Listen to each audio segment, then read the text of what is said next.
Good afternoon.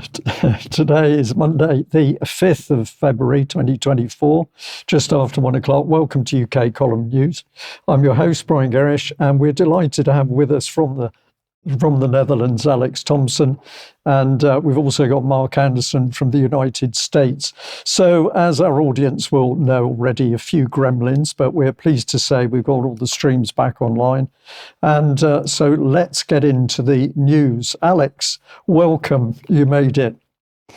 I did, Brian, despite the gremlins. Well, let's launch into a series of headlines from the Daily Telegraph, which is supposed to be on defence matters, Britain's paper of record, so they actually take notice of things others don't. And here I'm going to give credit to Lewis Page, I think the regular or a regular defence correspondent with the Daily Telegraph, because he's telling the truth.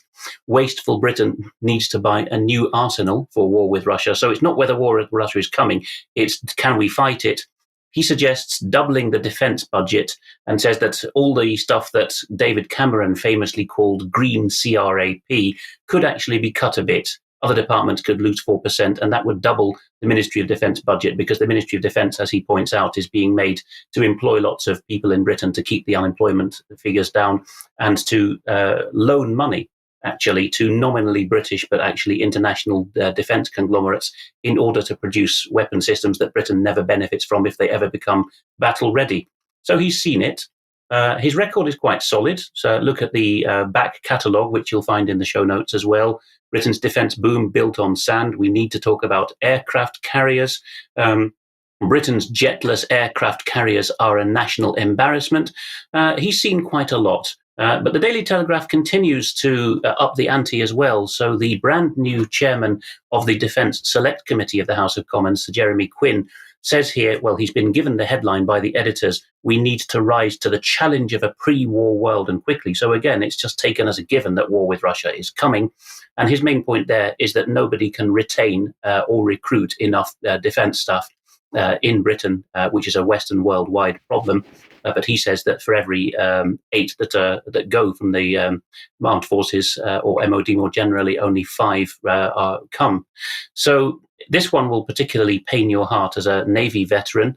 The Daily Telegraph has also, in the form of the defence editor, Daniel Sheridan, has found out that the Type 45 destroyers were never budgeted to carry sea-to-land missiles, the cruise missiles that provide the shock and awe when the Americans come up close to a foreign country's coastline.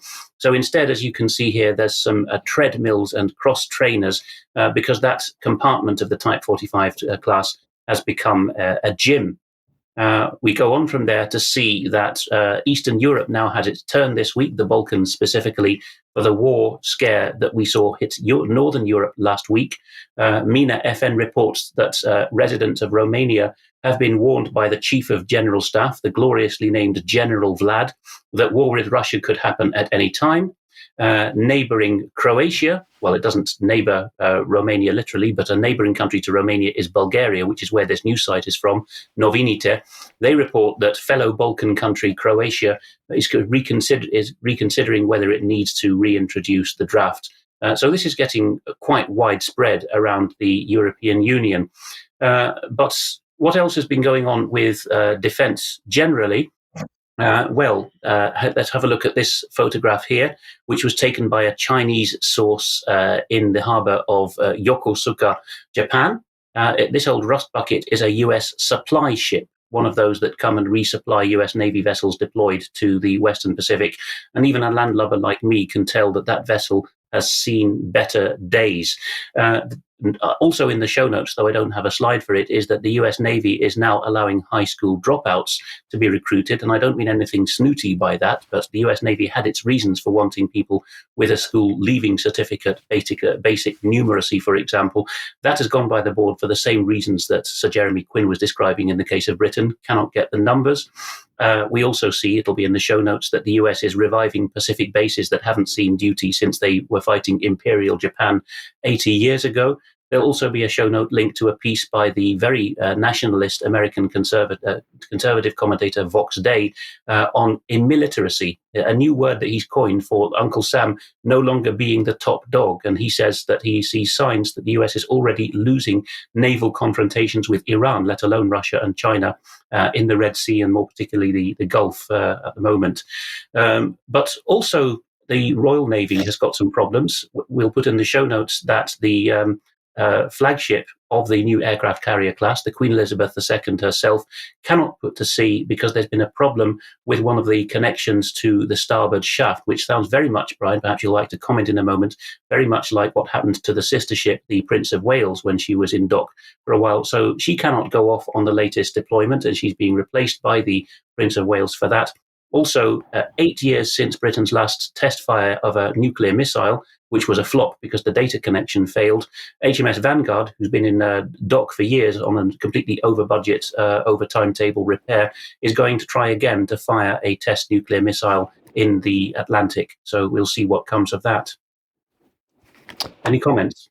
Well, my initial comment on the prop shaft is that it was acknowledged as a design fault in the first carrier, so it's not surprising that there will be similar problems in the Queen Elizabeth. But of course, the other problem is that the maintenance is now done largely by British Aerospace, I'm being told, but we've seen a decline in the number of people trained in maintenance engineering within the armed forces. And of course, that's now come home to roost. So the skill level, with no disrespect from those serving and going through the particular training, the skill level reduces, the maintenance is outsourced, and when the problems arise, nobody can fix it. So sad times. And indeed, it's not just BAE, formerly British Aerospace, but now international and not just an aerospace company either. Babcock, which have more of a contract in the nuclear boats, have similarly been taken to task because one of the reasons we haven't been able to fire a nuclear missile for some years is because HMS Vanguard had to go in for that long refit after it was discovered that right there in the nuclear parts of the boat, there were bolts that had been glued together, which caused the then Defence Secretary Ben Wallace to get on the blower and to give Babcock a flea in their ear. But to close off my war coverage, Ukraine, Associated Press has got quite a giveaway here of some fairly tectonic shifts in NATO with regards to the level of support for the current policy in the Ukraine war. So although the headline is about nasty Russia refusing to turn over the bodies of plane crash victims, this turns out to be over 60 prisoners of war that were being transported into Russia from the battlefield. We look into the body of the piece and we see that a French military official with access to intelligence off the record told the Associated Press, fully knowing that that is the pinnacle news agency for the Western world, so it would trickle down, that France has concluded that the Ukrainians used, this would be a US-supplied piece of kit, a Patriot battery to shoot down that plane, an Ilyushin 76 transporter, firing from only 30 miles away, and the French have got enough radar telemetrics to see that what's gone on, telemetry to see that what's gone on here is that the battery was scuttled close to the border, went live for as short as possible to shoot down the Ilyushin, and then scuttled back. So that looks like the French saying to the Americans, don't even try to blame this on the Russians. We don't want any of your further escalation. Likewise, Poland, the most jingoistic of Ukraine's neighboring allies, is actually admitting now, in the form of the President Andrzej Duda in an interview on Friday with a Polish radio station, that while he hopes Ukraine will retake the far east of the country, Donetsk and Lugansk in full, he doubts that's code for he understands it will be undoable, that Ukraine will ever retake Crimea, and says, face it, it was Russian territory for most of its history. So we'll see where that one goes as well. I am hearing other sources saying that there is preparations being made by the Polish and the British to declare Lviv some kind of de facto capital of a rump state, which is something that analysts predicted as early on in this 2-year war. It may be time for the European allies now, even the Poles, to bite that bullet. Alex, thank you very much for that excellent summary. And of course, fighting in Ukraine is at the moment horrific as the Russians are clearly making progress. And the, the Ukrainians are trying to defend key areas such as Avdiivka. Now, I just wanted to bring on screen two emotive slides, but I think they need to be shown. So we've got a little girl here. The one on the left is Gaza, as far as I know. But clearly that little girl is extremely distressed, and this is the result of the shelling and bombardment that the Palestinians in Gaza are undergoing. And on the right, of course, we have Boris Johnson, who likes to play the buffoon. But we need to remember that certainly in Ukraine, he was the man who is widely now reported to have destroyed the peace talks. And if I just bring in a second little clip here, another little girl who's clearly suffering from the cold. I'm taking this as Gaza. If anybody corrects me, I'll accept it, but the point needs to be made in any case of the suffering in these war zones, and particularly for children, while British politicians seem to be working as hard and fast as possible to create the next conflict. And so probably appropriate for us to bring Cameron on screen, but Lord Cameron, as IDV names him here. And my question is Lord Cameron the person who actually makes the decision to unleash the killing in Yemen? We've got a new war zone recently coming into the picture, but is it David Cameron who's making the decision, or is it other people? And we'll have a little bit of discussion on that in a moment. But a reminder of the horrific casualties in Ukraine. We showed this about a week ago. The key point here was Russian dead at about 120,000. And then we pointed out that the Ukrainian obituaries at the time, 408,000. Well, this is now increased to 410,000. We're talking dead here, and these are figures which are claimed to come from the obituaries reported in Ukrainian press. So horrific casualties in deaths, and the injuries way beyond that. But these are the wars that the Western politicians seem so keen to keep going. And just to give a little bit of detail on Gaza, I'm going to put on the original Israeli figure of 1,300 dead. There are some questions over that. There's still purported to be 136 Israeli hostages still in the Gaza area. But if we put on the casualties now amongst the Palestinians, 25,700 dead, 63,740 injured or thereabouts.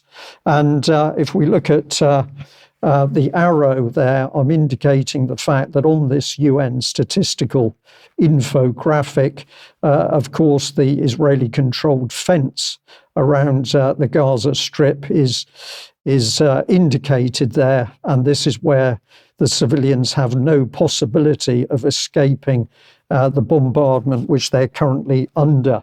And that bombardment can only happen with the full support of the US and the UK and the West in general. So we are fully complicit in any of the horrors of what's happening in Gaza. And if we just continue with a little bit of information from that. So this is a little bit more of the UN statistics, but here they're talking about 2.2 million people at imminent risk of famine because the supplies are not getting into the Gaza areas. 70,000 plus destroyed housing units, 290,000 plus damaged housing units. So this is pretty serious stuff. But where I wanted to get with this is who is actually in control of putting British military overseas, and can the public do anything about it? Now, I've chosen the Institute for Government here that back in December 2015, they were talking about Commons votes on Syria and military power. And the question they asked was, can the government go ahead with military action in Syria without parliamentary approval? And according to the Institute for Government, the answer was technically yes. As we've clarified previously, the power to commit troops in armed conflict is one of the remaining royal prerogatives. And that is the powers that are derived from the Crown rather than conferred on them by Parliament. This means that the PM has a constitutional right to decide when to authorise military action. I find that statement utterly frightening, but if we just have a look at a second question, what kind of military action now requires a parliamentary debate? It says, as with any convention, this all depends on how the government wants to interpret past precedent. Alex, if I may, I'll just ask you about this. I find it extremely worrying that we now have politicians who are clearly out of control in how they conduct their business and try and run the UK, but those same politicians are able to start wars overseas and to foment wars by pumping in special forces and or weapon systems. Is there any way that we've got to stop what these politicians are doing, do you think? There is, and you can find chapter and verse on what to tell your MP to do in Philip Ridley's piece, which is still in editor's choice on our front page, entitled War Powers. Because what happened here is that a librarian called Claire Mills at the House of Commons Library has erroneously briefed members of Parliament that because she took a snapshot of the current statutory scene, she's concluded that, there's this hangover called royal prerogative, something like Henry VIII powers, and the Crown is the Prime Minister as far as she's concerned, and the Prime Minister can just do so because he's got the King behind him. Tosh. There's a constitutional settlement before the United Kingdom existed, 7 years beforehand, the Act of Settlement 1700, and Philip Ridley goes into a great deal of detail there on how Parliament has got war powers that have been put in treaties and constitutional statutes down the centuries. The only royal prerogative to go to war that there is more than a prerogative, it's a duty on the Crown to defend the realm, British territory and British overseas territories. Short of that, Parliament must be required to vote on that, as with the US Congress, which in an often overlooked detail of the US Constitution, the Congress has the powers to give the president, the equivalent of the king in the US system, the title of commander-in-chief for the duration of any war, where the US home territory is not involved. So it's the same situation there, kings and presidents on both sides of the Atlantic pretending they have Henry VIII powers when they do not, particularly not to start wars of choice and aggression where our territory and people are not involved. Alex, thank you very much for that. And we can also add that, of course, if people want to stop these wars, they have to become active in very large numbers. And the pressure has to be brought to bear on the politicians with a simple message that the war is not required. But I think at the moment, we're looking certainly in the UK at politicians across all the major parties who are simply out of control. And one of the big problems is we don't know who really has the power and influence on politicians, because there are many and various organisations that seem to be able to bring pressure to bear. But I just wanted to draw people's attention to this article from Carnegie Europe. The headline was UK-EU security cooperation after Ukraine, and it says Russia's war on Ukraine has sparked renewed foreign policy cooperation between London and Brussels. The importance of these ties will only increase if Trump returns to the White House. But if you, if you follow through on this page, it says this blog is part of Engage, a project that examines challenges to global governments and EU external action. A consortium of 13 academic institutions and think tanks seek to address the EU's ability to harness all its foreign policy tools and identify ways to strengthen the EU as a global actor. And I suggest that global actor really means global power. But if we go on, if we move on through to here, we are looking at people involved, and we've got this gentleman, Javier Solana, and we see that he's a former European Union High Representative for the Common Foreign and Security Policy. and he's a former Secretary General of Nato.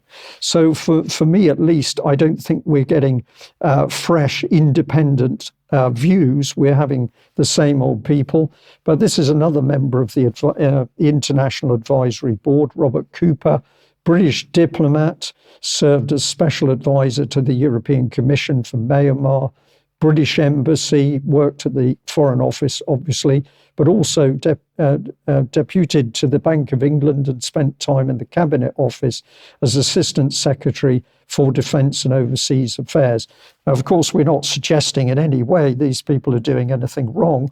What we are saying is it's very difficult to work out who has the power and influence around our politicians, as there are so many non-governmental organisations, think tanks and other organisations which are working towards global governance. And I missed it on the last slide, but there was a big red arrow. And what was that talking about? The Florence School of Transnational Governance. There we are. We can see it now. So many of these people are involved clearly in efforts to remove us from basic control over our own countries and to move us into transnational governance, where there will effectively be one world governing body. And that's probably a very good time to bring in Mark Anderson, because, of course, you've been warning about this rise of a one global government for many years. Mark. Thank you, Brian. Good day, gentlemen. Yeah, a good example of that, of course, is the U.S. southern border. I'll kind of get a cornerstone for my discussion here today by stating that the U.S. will go to any length to intervene globally anywhere if it thinks that economic interests are at stake or whatever it might be. It's an interventionist state until we're told otherwise. But when it comes to its own border, the United States is suddenly non-interventionist. That is, the federal government will only intervene to keep the border open, not to secure it and defend it. Completely counterintuitive to any notion of national sovereignty. But when you look at the whole picture, it makes total sense. Intervene in other countries' affairs, but allow ours to go global at the same time. So the whole thing is toward global governance. Anyway, the Take Back Our Border convoy happened this past weekend. One was pretty close to me. I couldn't quite get there in person, unfortunately. It was in a city called Quemado, Quemado, over by Del Rio and Eagle Pass, which is one of the most active areas for illegal entries over the southern border. And it also happened in Yuma, Arizona, and Southern California. So there were 3 convoys over the weekend, and I was in touch with Anson Bills, the organizer of the Texas one, to get most of my information for today's report. I mentioned it last week that this was coming up. Anyway, we have a conceptual video that kind of shows the spirit of the thing. Their website is takeourborderback.com, and I've got a bit of an exclusive after this short video on what's coming up later in the year. But let's watch this video, and it kind of expresses the spirit of the event.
that short dramatic video noted that this started January 29th and it concluded February 3rd.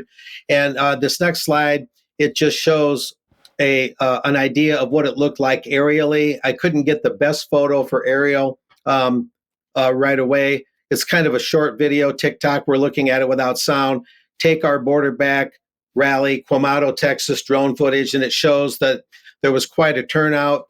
Anson Bill's my main source, who's a former oil field worker and former U.S. Army. He said that the Texas truck and car convoy was 5.5 miles long, and the attendance over the weekend was about 2,000 people. I asked him if there was any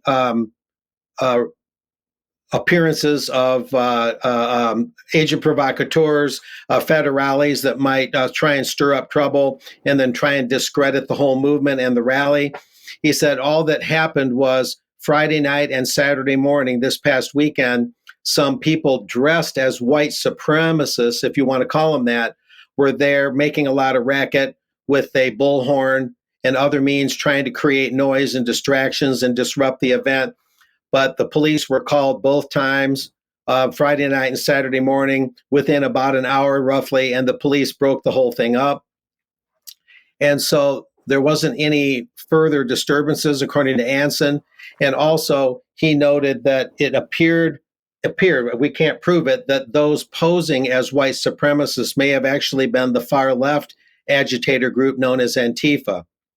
So they're still looking into that. Now, in this next slide, it shows Anson Bills with the dark cowboy hat on. In the upper left photo, excuse me, he's with U.S. Congressman Keith Self, just like it sounds, SCLF, a Republican from Texas's 3rd Congressional District. And then on the other photo is Anson Bills, the organizer, again in the dark hat, with Sheriff Brad Coe. And he's the Kinney County Sheriff in Texas. He's been one of the bravest sheriffs, and he's been credited with really getting Texas Governor Greg Abbott off his arse. And they're the first ones to use that language to really get involved and get Operation Lone Star going and defend that border. I've reported before here on UK Column several times that people are rather upset. Some people are rather upset with Governor Abbott, thinking that he might be throwing the fight. They want him to get serious, and that was part of the reason for this rally. But I'll mention, before we get into some stats briefly, that Anson Bills told me that this was a convoy that became a Christian revival meeting.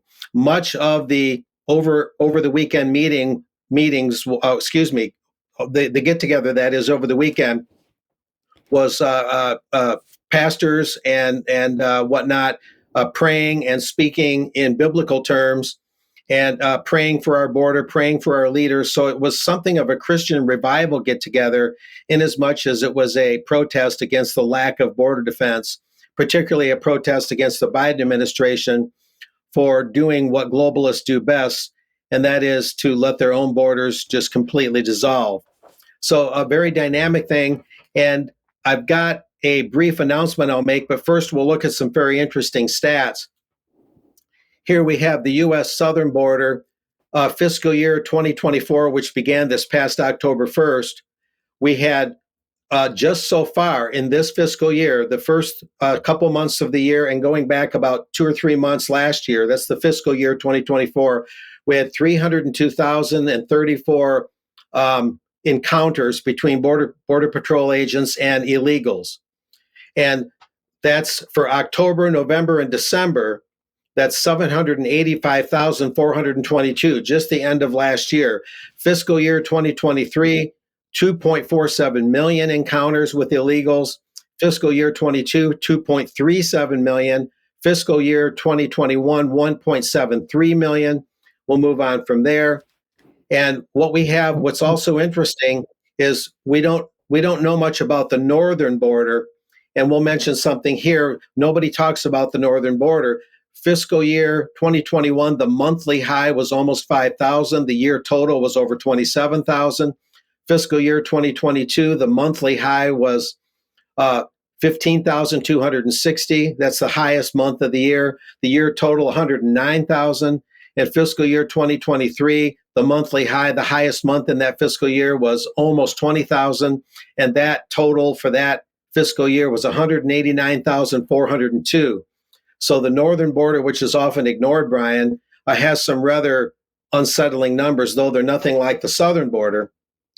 And that's the main thing. I'll conclude by noting that according to my research and those that have been involved in these convoys and others, it's not just the image on the left, the migration and 2030 agenda of the Office on Migration of the UN that's behind this, but partly it's also a UN document published in the year 2000, Replacement Migration. Is it a solution to declining and aging populations, literally redistributing people because of dwindling populations? So there's lots of dynamics at work, Brian, but that's the main thing. A quick announcement is that in April, they plan on having more meetings and smaller kind of convoys to keep the momentum going, here in Texas mainly. Mark, thank you very much for that. And what an incredible state of affairs that the American military, the American military is prepared on a vast scale to operate overseas at the moment, and of course is bombing heavily in Yemen. But the US apparently cannot defend its own borders. So we have this conundrum between the aggressive action of America overseas, but apparently when it comes to home defense, this can't be done. And to me, this says, of course, that actually this is internal policy, which is designed to confuse the US public in a way that migration problems here in UK can confuse the UK public. So what are we dealing with? Are we dealing with a lack of common sense, or are we dealing with a globalist policy to promote that migration in order to break down the nation state? And I believe it is that latter. Alex, we're having a fun day today with the news, so welcome back. And I think you've got some interesting news from Europe to impart. Indeed, and just a closing thought on what you just mentioned there, Brian. The most poignant or bathos-laden of those incidents that of the kind you referred to is that the Arizona National Guard had a not insignificant number of troops injured on the Jordan-Syria border recently in that kerfuffle around Al Tanf military base, at the same time as Arizona is being invaded in the way that Mark covered. Well, here, and I apologize if people are listening in audio only, that you'll only hear some pounding music. It's not original audio soundtrack, but you'll see some footage now of what happened last Friday when farming protests reached the gates of the European Union. You'll see that they were, at least on Friday when this footage was taken, the 2nd of February, they were being given the kid gloves treatment by the Belgian police, perhaps because someone was lent on. So this is footage from last Friday.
So an exchange of chockies from the police to the farmers for flowers from the farmers to the police.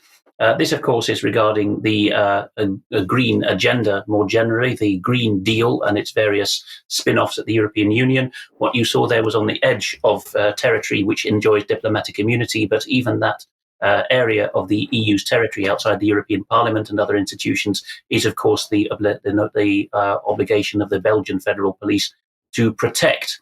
These protests have spread, but the curious thing is there's not that much coverage of it, even in the reliable alternative media. We know that they've reached Lithuania, Greece, right down to the tip of Italy. And so there's a general malaise now, which is spinning out from Benelux, France, Germany, where the farmers have been hit hardest with regulation, right through to the southern and eastern periphery, where you'd think that the more agrarian economies there are more farmer friendly.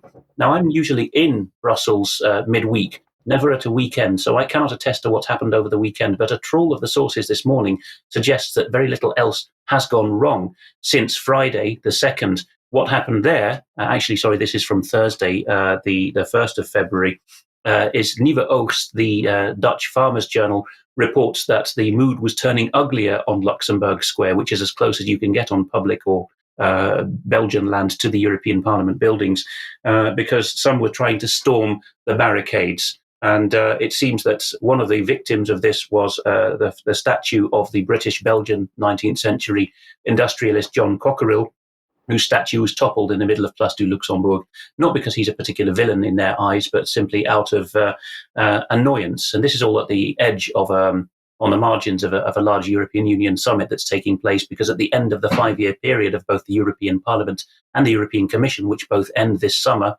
and then there's elections, the question is how much agenda will be rammed through. So the farmers seem to think that before things get busy with planting in mid-March, now is the time to be out night and day.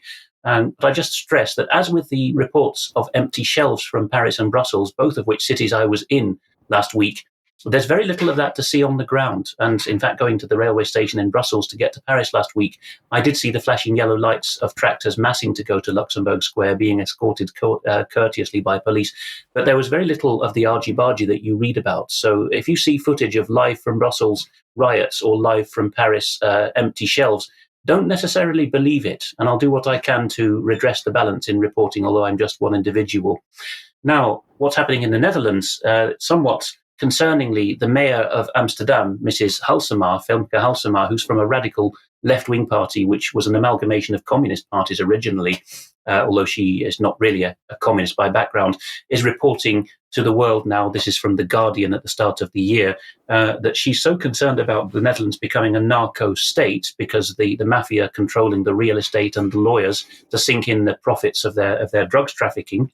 And of course, they tend to use Dutch airports and marine ports to land South American cocaine for distribution. She's so concerned about that she thinks that the solution is regulation and decriminalization. Dutch customs reports that cocaine seizures have gone up to 60 tons nearly, mostly in Rotterdam. I visit the areas affected often, and I speak with the customs officials. It's a cat and mouse game that they can hardly keep up with. They're managing. Down in Belgium, where they also have major ports, notably Antwerp, it's nearly twice as much that's being seized. Even smaller ports like Vlissingen, sometimes known as Flushing in English, which gave its name to the borough of, or the district of New York, are similarly affected. The trouble is, though, that Mrs. Halsema has gone on to do this, speaking to the Dutch financial title Financiële Dagblad, which is really just a quality general paper now. She says that the whole idea of a war on drugs is, quote, perverse and counterproductive. So she suggests, although that she wants safeguards, she says, for children not to get anywhere near cocaine, that cocaine should be a regulated market, because she says, basically here, face it, the war on drugs failed. People want their jollies. You're not going to stop them. I speak to a lot of Dutch urban policemen and police chiefs sometimes, and they say the same thing. But it's all about culture, because down in workaday Rotterdam, the Moroccan origin mayor, who's from a very strict Islamic background, actually, has been a stickler for law and order, and he is repulsed by the idea, even though it's his city, which is the port where most of this cocaine is landed. Likewise, in Antwerp, the Flemish nationalist mayor, Bart de Wever, says he absolutely doesn't want any regulatory change. So, the consequence could be, of course, that cities like Amsterdam, with the global mayor agenda and the Parliament of Mayors, could actually decide that they want to form what Mrs. Halsema was already calling a coalition of the willing, and declare in their own right that certain cities are sanctuaries for anyone who wants to have a shot of whatever takes their fancy, or a snort of cocaine, with all the misery that will result in. The Rare Foundation, run by Amy Meck, not everyone's favourite, I know, because it tends to believe in a clash of civilizations ideas, but it does report, and it's subtitled the report in English for people who want to look at it, that the new Slovak Prime Minister Robert Fico has announced to Parliament something which has never been seen before in an EU member state or a Western country at all, which is he wants a permanent government secretariat trying to bring to light the abuses that happened under COVID. And on screen at the moment is, although he was mainly trying to bash the opposition for when they governed Slovakia and allowing through dodgy deals with COVID equipment, where he alleges backhanders and failed deals were the order of the day. What's on screen at the moment, he is actually talking about the vaccine damage as well and that cardiovascular causes. So a head of government in a European Union member state has actually said that he's going to institutionalize the inquiry into that now. We reported previously on C.J. Hopkins, an American comedian who was prosecuted in Berlin for allegedly trivializing the Holocaust by means of this book cover that he brought out about the new normal Reich. And we reported at the time that the judge scuttled out of court wearing an FFP2 pig snout-like mask because she was so concerned about publicity because it was such a ridiculous trial.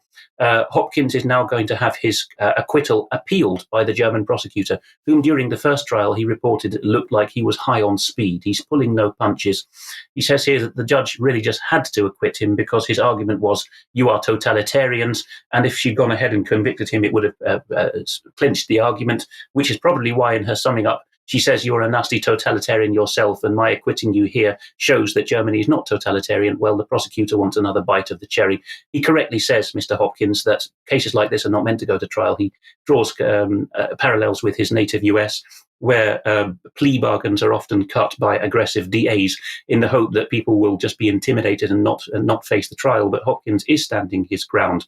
He says in a tweet that he only got acquitted because he's an American. He had enough money to pay a good lawyer. And because he's an American as well, he was able to get international mainstream media coverage. Many German dissidents, of whom there are legion, he says, cannot do that. I think he's right. What else is Germany doing in the tyranny stakes?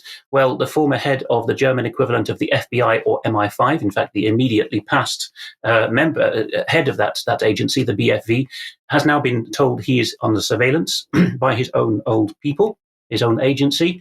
And this is just too long to do any justice to. You must read this by Eugippius because he's shown a lot of detail. What's gone on is that Maassen has managed via his lawyers to flush out the document they've got. He demanded it under Freedom of Information legislation, describing something more like a subject access request in British terms, all of the stuff they had justifying their surveillance of him. And in a nutshell, you might remember that there was this Reichsbürger movement, sovereign citizens equivalent, who got raided a couple of years ago, deeply penetrated by the BFE agency themselves. And all that the BFE were able to do on Mr. Maassen, their old boss, was to note down every time that one of these Reichsbürger said, Mr. Maassen's a jolly good chap. There was a supposed coup attempt under this Prince Heinrich XIII, but Maassen never replied to the letter. He knew it was instigation, never got anywhere. But really, all his comments about, I don't like the Greens, on screen right now, for example, in the original German, is they're quoting back to him as a reason why he should be surveilled. You once said the Greens are dangerous and they remind you of the Khmer Rouge and the Chinese Cultural Revolution. How naughty of you. But even things like there's no difference between the political parties. He made such a statement to the press once. That justifies putting him under surveillance. It's really too laughable, and I could go on, but time is too short. So that's the level that Germany has got to now. Its own spy boss is under surveillance for not going with the full agenda.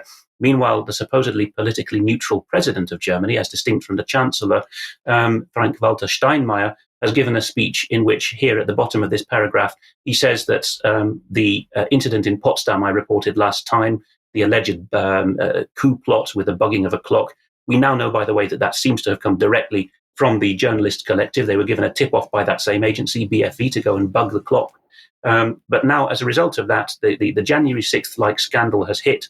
And so this gives the president the clout to say what was just on screen there. We cannot allow our democracy to capitulate, and we must stop these rat catchers. That is direct Third Reich-like language. So if I was in Germany, I might be the next one on trial for trivializing the Holocaust for making that comparison.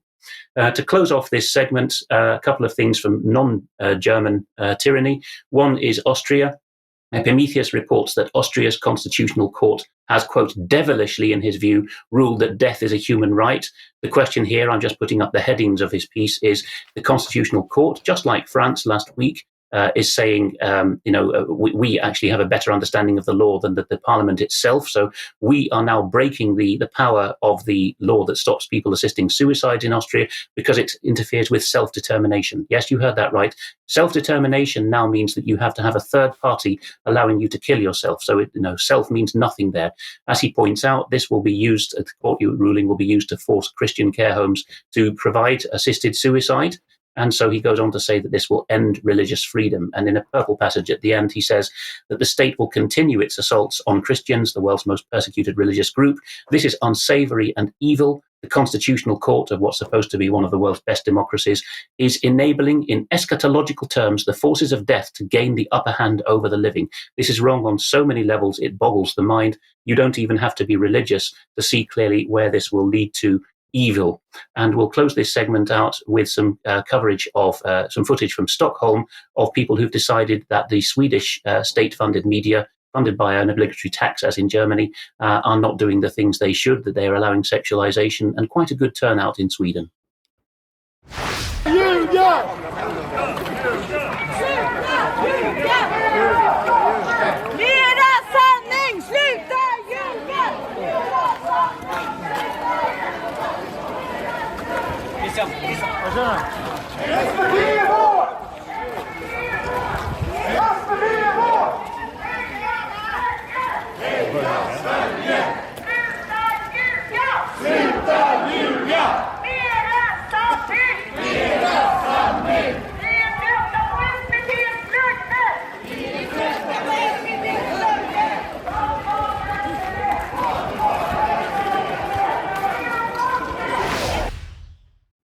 So whether it's farmers or people disenchanted with the legacy media, I don't think Europe is going to see an absence or a shortage of protests in the next few weeks.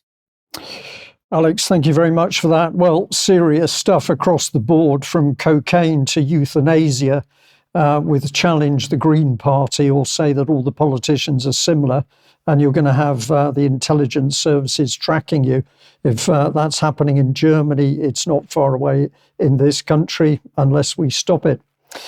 If people like what the UK column is doing, then please come and join us. It's due to the generosity of the people who've taken out memberships with UK column that we can continue to finance and do what we're doing. So a huge thank you to people who are signed up members. But you can also help us, of course, by purchasing through the shop with a piece of clothing, or perhaps you'd consider a membership gift voucher, which is always a good way of bringing in other new members. And we do produce this material to be spread far and wide. And we're very grateful for everybody who's helping us do that. Remember to give the UK column a shout. Now, for extra time for our members today, we're delighted to say that we'll be joined by Rachel Matthews, who'll be telling us about her initiative with Colchester Council Watch. This is part of holding local councils to account. And this is a very, very encouraging initiative, which has popped up in Colchester, but we're seeing signs of it in other local authorities around the country. So this will be a very interesting discussion with Rachel in extra time. Please join us if you can. Also like to say that tomorrow an interview goes out that I did with Jackie Devoy. Jackie talking on the very serious subject of democide, but the killing off essentially of elderly and vulnerable people, which is happening without any doubt in the UK, usually hidden or semi-hidden under the so-called care pathways. But join us for that. That's an audio interview at 1 o'clock tomorrow. We've also got this interview now, which has gone up, which is the latest update from James Rogowski.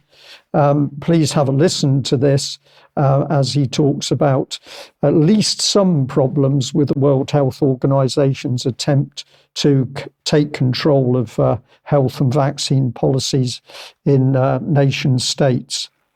I'd also like to say we had a very interesting email came into us, which is talking about a meeting in Cardiff.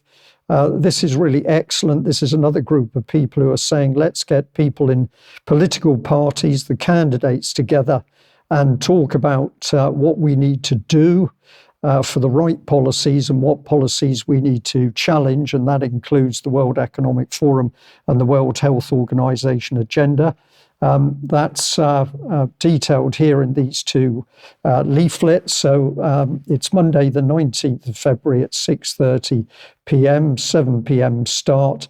And if you look down the bottom of the yellow flyer, you can see the contact details with an email address, sgcardiff@hotmail.co.uk, and also a telephone number. So you can freeze the screen to check out those details. But great to see these initiatives going. Freedom Forum of Britain parties and candidates meeting. Also had this very interesting email, which was from a lady who said that she talked to a friend, and in the conversation, that other lady said that her daughter, who teaches in what is presumed to be a junior school, has been told that she is not to teach the children how to use cash anymore. And Margaret said that the lady was livid at having this imposed on her by the school. But what we wonder is this happening in other schools? So anybody out there who's got any knowledge of this, we would be interested in hearing from you.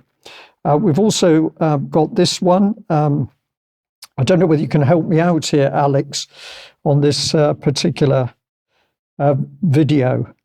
Gladly, yes.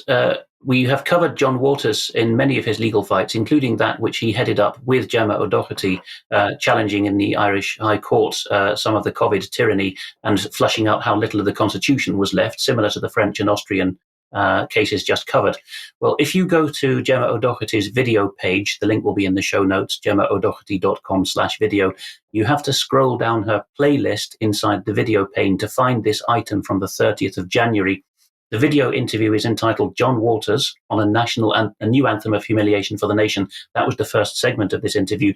But if you zip to 1 hour 18 onwards, you will hear John Waters promising, and I'm sure he's right, to give the establishment yet again the fight of his life, because he's now being taken to court very tardily over supposed libel in a way that mirrors what's happened to Richard D. Hall and others, because he correctly, in my view, said that the reporting of the poor Indian lady who died because she wasn't allowed an abortion in backwards Ireland some years ago, that story was flubbed from beginning to end, and that actually the woman died because of medical incompetence, and that this is widely known. Well, the establishment has put one of the injured parties allegedly up to literally on the last day before the deadline, 1 year minus 1 day that the case was lodged. It's now coming to trial, and John Waters is going to give his best to flush out just how rotten the Irish establishment media are on this, which of course was the pillar that was used to bring in Irish abortion laws. Excellent. Thank you very much for that. Well, I'm going to move on to a segment here talking about the relationship between the UK and Israel.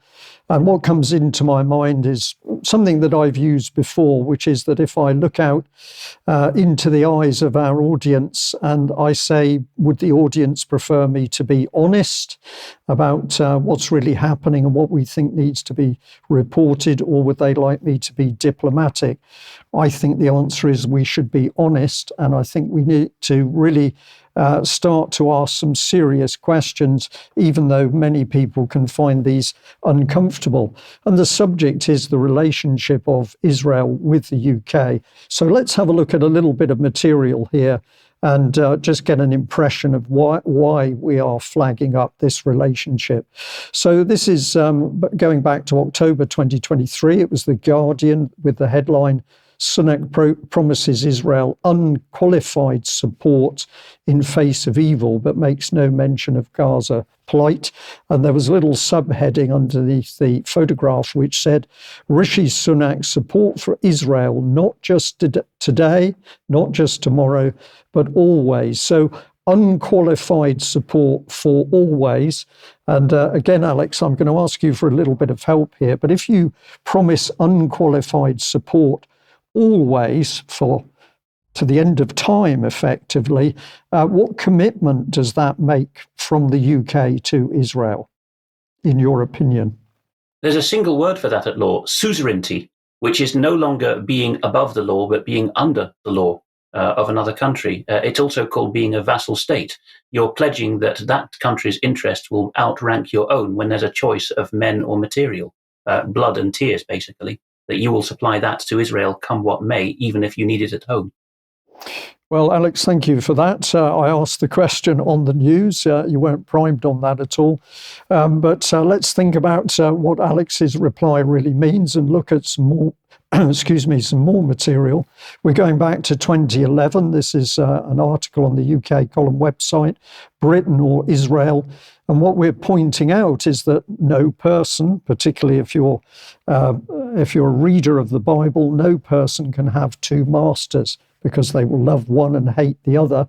And so we asked that question of David Cameron, as he was also talking about his extreme loyalty to Israel. Let's have a look at a little video clip. This is actually from 2014. So let's look at what a younger David Cameron was having to say at that time. You asked the question, what have I done today to try and encourage a two-state solution and a successful conclusion of the peace process? You asked, should I do more to warn of the risks? I come here as a strong friend of Israel, but also as someone who really wants to try and help paint a picture of what this country and this region could look like if a two-state solution went ahead. And I think sometimes we get lost in the process and who's up and who's down and who's given this concession or that concession. And sometimes we can fail to get our eyes fixed firmly on the prize of what this is all about. A secure Israel, safe inside her borders, her people safe, and a state of Palestine alongside as a good neighbor with all of the liberation economically and in terms of security that would bring. That was what I wanted to do today, and that's what my speech was all about. So my question to the audience is, when we hear that clip, and we've now got the UK bombing Yemen, is that a result of UK policy or is it the result of Israeli policy? And I'm going to suggest to our audience that in 2024, we have now got no way of knowing.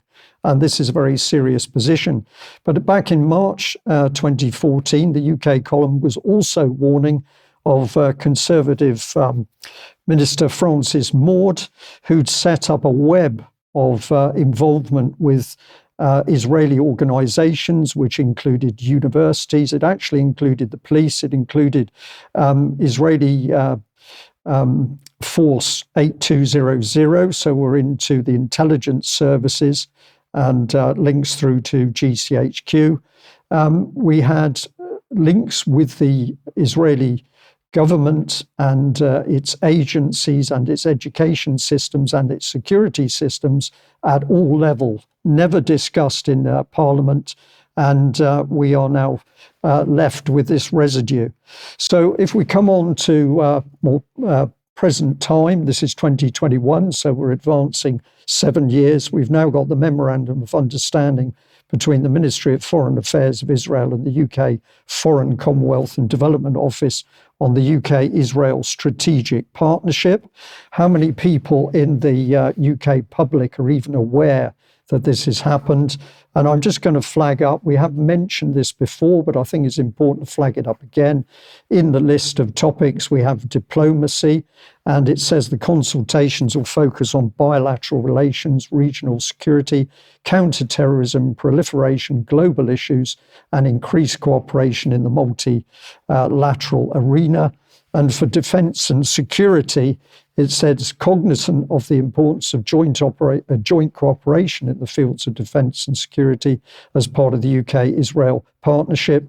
The UK and Israel will continue their direct and professional bilateral development of the strong defence and security relationship within the existing frameworks between the sides. So we come back to the question that when we see events unfolding in the Middle East, are these the result of independent, sovereign UK policy, or are these the results of influence and control from Israel over the national government of the United Kingdom? We have no way of knowing, and we will not know until enough people start asking the right questions to lift the lid on this relationship. Sorry, just pop you back to Rishi Sunak again here. This is Jewish Telegraphic Agency with the question, where does Rishi Sunak, new UK Prime Minister, stand on Israel and Jewish issues? And of course, there was a glowing statement by Rishi Sunak here where he says that the apartheid claim of Israel is not only factually incorrect, but quite frankly offensive. Like any nation, Israel is not perfect, but it has a vibrant multi-ethnic democracy with a free press and the rule of law. It stands as a shining beacon of hope in a region of autocracies and religious extremists. Do we believe that statement from Rishi Sunak? Well, many people clearly don't. And what is interesting is many of those people are actually Jewish, members of the Jewish community themselves. There's a recent London protest where we can see some of the signs here, one of which says that the state of Israel does not represent world Jewry. Are these opinions reported in UK? No, they're being censored. Apologies. And this protest here of a similar vein is in the United States, where the Jews protesting, one of the banners says Israel is responsible for 75 years of tragic bloodshed of Arab and Jews. So it appears to me there are many questions to be asked of the UK's relationship with Israel. And I would personally like to see the major media outlets interviewing and questioning members of the Jewish community themselves to get their opinion. Alex, we're very short of time, but if you've got any comment on my little analysis there, I would be interested. The shocker for me was the wording of that memorandum of understanding. Of course, MOUs are a recent development to obviate the need for treaties, as Mark has often reported in the past. That text doesn't seem to me to have been proofread, let alone written, not even proofread by the Foreign Office or the Cabinet Office. Look at the Hebraism at the end there, between the sides, which you also find in Russian English, instead of between the parties, and the tautology, joint cooperation. That would have been fished out immediately if that document had been through Whitehall. I think it went straight from Tel Aviv or Jerusalem to the press. So and then to gov.uk rather, and then to the press from there. That says something about who's wagging the dog there, doesn't it? Well, the rapper Low Key, a British rapper of Iraqi heritage, who's very careful with his sources, so I'm happy to report his tweet rather than any other source on this. He reports that Douglas Murray, one of the supposedly conservative cheerleaders for Israel at the moment, was scheduled to host a fundraiser for Israeli soldiers in London recently. But the event was cancelled because of, shall we say, boomerang effect cancellation. Of course, it tends to be the younger and left-wing people who go for cancellation, particularly this kind that Dominic Campbell fell victim to in Ullapool, where the right-on staff said, "I'm not serving you, you're Mr. Brexit." But it can backfire as well, because Douglas Murray was going to go to this fundraiser, but the staff at the unnamed venue said they wouldn't even do it for triple pay. That's quite something.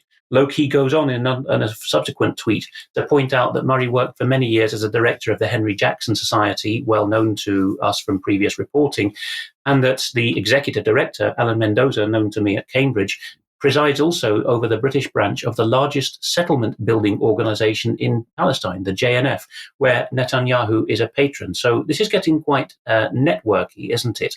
Now, Mr. Low-key has done a lot of interviews as well. I haven't got it in the show a slide, but in the show notes you can follow an interview he gave to TRT World, the Turkish channel, in which he went into some detail. Actually, I think that we do have that, but it's in a slide in the next slide's time. So park that thought for a moment. First, we'll see this. Israel National News Channel 7, Arutz Sheva, reports that actually something unexpected happened, another backfiring really. The Biden administration, this only went through the White House, through the executive, not through Congress, decided to sanction certain Israeli West Bank settlers who were alleged to have done nasty things to local Arabs. One of the four who was sanctioned, Yinon Levy, was notified by his Israeli bank, Bank Leumi, that his bank accounts have been frozen. So Israel is doing internal Israeli freezes because the White House told them to. It's not a simple question of Israel telling Britain and America what to do. It seems to be rather more nefarious and layered than that. And a member of the Knesset, we heard Cameron addressing the Knesset in 2014 a moment ago, Mr. Sukkot, who used to be the executive chair of the Jewish Power Party, the clue's in the name, has stood up for this Mr. Levy and said, of course, from his point of view, this settler is the salt of the earth. And he can't quite understand it. Even the radical settler wing of Israeli society cannot understand why Israeli banks are going for sanctions über alles, even domestically, when the issue has reached them via an American edict. It is, and he's quite right, although I dislike the people involved, he's quite right to say that this is illegal. There's no basis for it in Israeli law. And of course, the West Bank is not Israel de jure anyway. So a complicated mesh where it seems that the banks just follow their own logic. But then finally back to Mr. Low-Key. Here, in the middle of this interview, entitled British Rapper and Activist Low-Key Unravels the UK's Israel Lobby, he points out this particular case of Lucy Fraser, who's now the Secretary of State for Culture, Media and Sport, that before she got any political jobs in Britain in the 1990s, she actually had an internship in an Israeli ministry after graduating. That's how ridiculous it's got. Also in the show notes, we'll have a couple more videos very recently produced by Declassified UK on the Israel-UK lobby, particularly on how they get into the Conservative Party, a long-term focus of yours, Brian. Look particularly for the interview with Peter Oborne, because he is, again, one of the few Christian conservatives who will join mostly younger, far more radical left-wing people in pointing out how unsavoury this is. Alex, thank you very much. And I absolutely take your point that we need to explore the relationship very carefully if we're to understand the intricacies and sensitivities of it. But clearly that needs to be done. Now, I'm going to say that we've overrun for time due to our technical problems at the start of the programme. So we will end the news now. And particularly as we've got a guest waiting to join us for Extra. So I'm going to say a very big thank you to our audience for joining us wherever you are in the world today. And a huge thank you to all those who are supporting the UK column with memberships, because it's your support that is keeping all of our work going. So a very big thank you to you. Thank you to Mark and Alex. And I look forward to seeing you in Extra Time in a few moments. Thank you. Bye-bye.